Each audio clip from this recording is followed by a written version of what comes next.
जौनपुर गांव में एक मुच्छड़ हलवाई रहता था। नाम तो उसका सत्तू था, पर मूछें बड़ी बड़ी होने के कारण उसका नाम मुच्छड़ हलवाई पड़ गया। वो हलवाई दिल का बहुत ही अच्छा था और ईमानदार भी था। सत्तू के हाथ की मिठाइयाँ बहुत ही स्वादिष्ट होती थी। इसी की वजह से दूर दूर से लोग उसकी मिठाइयाँ लेने आते थे। एक दिन पास के गांव से सरपंच जी आए। राम राम हो मुच्छड़ हलवाई। राम राम जी, आप इस गांव के तो नहीं लगते। तुमने सही कहा, मैं पास के गांव से आया हूँ और मैं उस गांव का सरपंच हूँ। ओ भाग हमारे, जो आप मेरी छोटी सी दुकान पर पधारे। सरपंच जी, कैसे आना हुआ मुझ हलवाई के पास?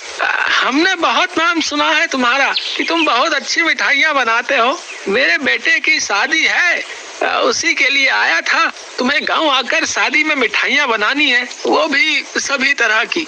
जो हुक्म सरपंच जी, मैं वहाँ आकर मिठाइयाँ बना दूंगा। फिर सरपंच वहाँ से चला जाता है। कुछ दिन बाद मुच्छड़ हलवाई वहाँ जाकर सारी मिठाइयाँ बना देता है। तुमने बहुत अच्छी अच्छी मिठाइयाँ बनाई है। पूरे गांव में तुम्हारी बनाई हुई मिठाइयों की खुशबू फैल गई है। मुच्छड़ हलवाई को उसके काम के पैसे मिल जाते हैं और सरपंच कुछ मिठाइयाँ भी उसके लिए बांध देता है और वो अपने घर के लिए जाता है। रात बहुत हो जाती है, जंगल का रास्ता होता है। वो रास्ते पर जा ही रहा होता है, तभी एक चुड़ैल उसके सामने आ खड़ी होती है।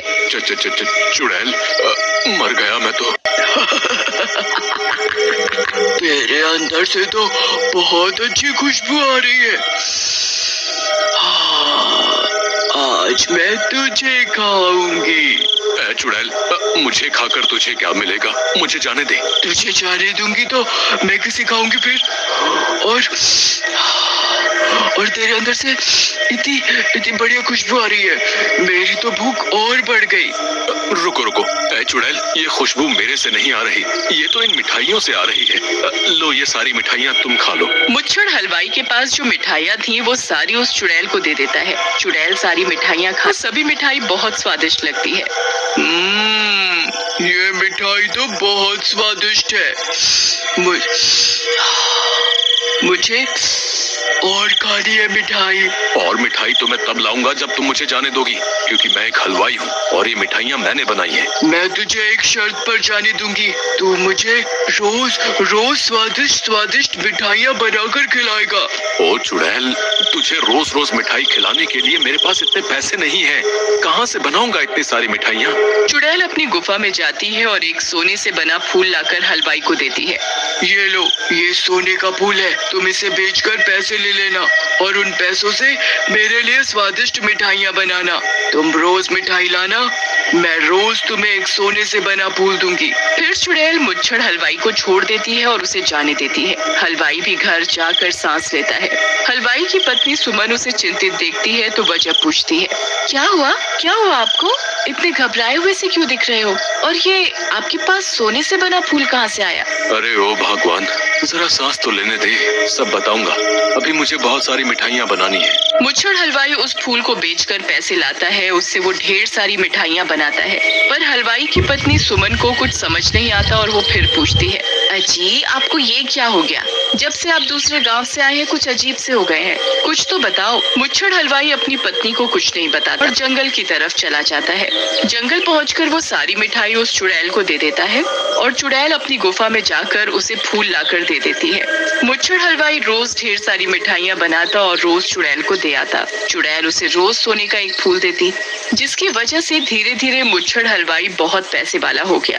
अरे देख रहे हो उस मुच्छड़ हलवाई को?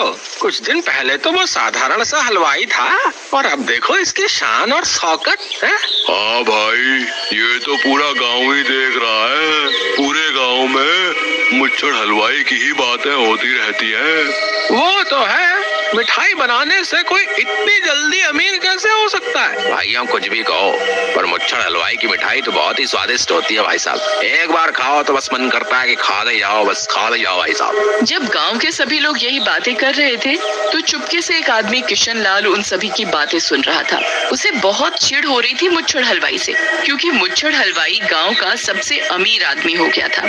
कुछ तो गड़बड़ है। एक मामूली सा मिठाई बनाने वाला आदमी इतनी जल्दी इतना अमीर कैसे हो गया, मुझे चुपचाप इस पर नजर रखनी पड़ेगी। किशनलाल मुच्छड़ हलवाई के घर के पीछे बनी खिड़की से झांक कर सब देख रहा था। हलवाई की पत्नी सुमन से रहा नहीं गया और पूछने लगी, अब बहुत हुआ जी, आज तो मैं पूछ कर रहूंगी।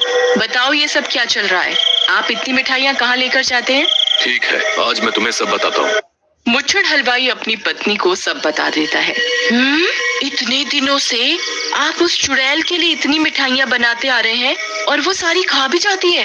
ऐसा कब तक चलेगा जी? अगर आपने उस चुड़ैल को मिठाई देना बंद कर दिया तो वो चुड़ैल आपको मार देगी।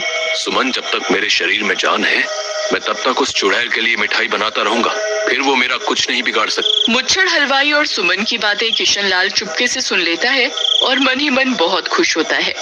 अच्छा जी, तो ये बात थी, तभी ये हलवाई वाला इतना पैसे वाला हो गया। अगर मैं भी उस चुड़ैल को मिठाई खिलाऊं तो वो मुझे भी रोज एक सोने का फूल देगी।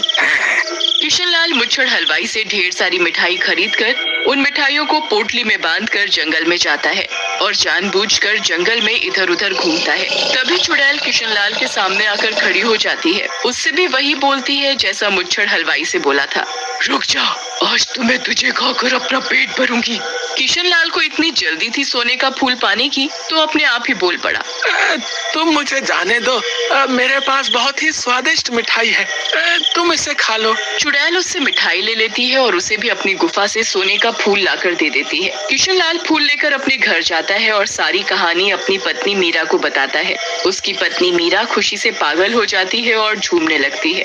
अब तो हम बहुत अमीर हो जाएंगे, मेरे पास सब कुछ होगा, ढेर सारे गहने होंगे, ओहो महंगी महंगी साड़ियाँ होंगी। हाँ, क्यों नहीं, अब हम मुच्छड़ हलवाई से भी ज्यादा अमीर हो जाएंगे। मैं रोज उस चुड़ैल के पास जाऊंगा और रोज हमें एक सोने का फूल मिलेगा। किशनलाल रोज मुच्छड़ हलवाई से ढेर मिठाइयाँ लेता और रोज चुड़ैल के पास जाता। ऐसा करते करते किशनलाल भी बहुत अमीर हो गया। एक दिन उसकी पत्नी मीरा बोली, अजी सुनो जी, आपने मुझे बताया था कि वो चुड़ैल अपनी गुफा में जाती है और सोने का एक फूल लेकर बाहर आती है। मुझे तो ये लगता है कि उस गुफा में कोई जादुई सोने का पौधा होगा, उसी पौधे से वो चुड़ैल फूल तोड़कर तुम्हें देती है। क्यों न तुम चुपके से उस गुफा में जाओ और जो जादुई पौधा है उसे पूरा का पूरा उखाड़ कर यहाँ ले आओ। हम उस पौधे से सारे फूल एक साथ उखाड़ लेंगे, रोज रोज का झंझट खत्म। मीरा, वो चुड़ैल है, अगर वो गुफा में ही हुई तो वो मुझे कच्चा चबा जाएगी। आप चिंता न करो, जैसा मैं बोलती हूँ तुम वैसा ही करो। तुम जंगल जाओगे तो पेड़ के पीछे से छिप कर देखना, जैसे ही वो चुड़ैल अपनी गुफा से बाहर निकल जाएगी तो तुम चुपचाप गुफा में घुस जाना और पौधा तोड़ कर ले आना। अगले दिन उस चुड़ैल को बोल देना, उस मुच्छड़ हलवाई के पास मैंने वो पौधा देखा। चुड़ैल उस मुच्छड़ हलवाई को मारकर खा जाएगी। अगले दिन किशनलाल वैसा ही करता है जैसा उसकी पत्नी ने बोला था। वो एक पेड़ के पीछे छिप जाता है। जैसे ही चुड़ैल गुफा से बाहर कहीं जाती है, तभी किशनलाल गुफा में घुस जाता है तो वहाँ क्या देखता है। मीरा ने सच ही कहा था कि कोई सोने का पौधा होगा और ये तो सच में ही सोने का पूरा पूरा पौधा है। अब मैं इसे यहाँ से जल्दी इस पौधे को उखाड़ कर ले जाऊं, इससे पहले कि वो चुड़ैल यहाँ आ जाए।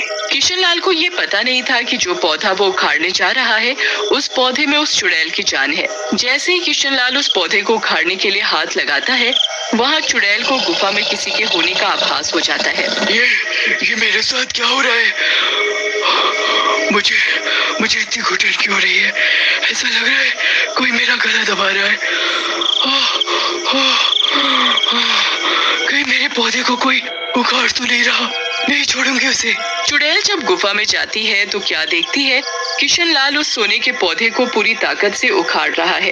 पीछे मुड़कर देखता है कि चुड़ैल गुफा में आ गई। मर गया अब तो। मीरा ने बुरा फंसा दिया, अब ये चुड़ैल मुझे मार देगी। तेरी इतनी हिम्मत, मेरी ही गुफा में घुसकर मेरे पौधे को लेकर जाएगा तू? शायद तू भूल गया कि मैं कौन हूँ, अब तू नहीं बचेगा। किशनलाल थर-थर कांपने लगता है। मुझे छोड़ दो, मुझे जाने दो, इसमें मेरी कोई गलती नहीं है। ये सब मैं अपनी पत्नी के कहने पर कह रहा था। अच्छा, मतलब तुझे पता था कि मेरे पास सोने का पौधा है? वो पत्नी ने अंदाजा लगा लिया था कि सोने का फूल है तो पौधा भी जरूर होगा जिसमें से ये फूल आता है। मैं इसी पौधे से रोज तुझे फूल तोड़ कर देती थी।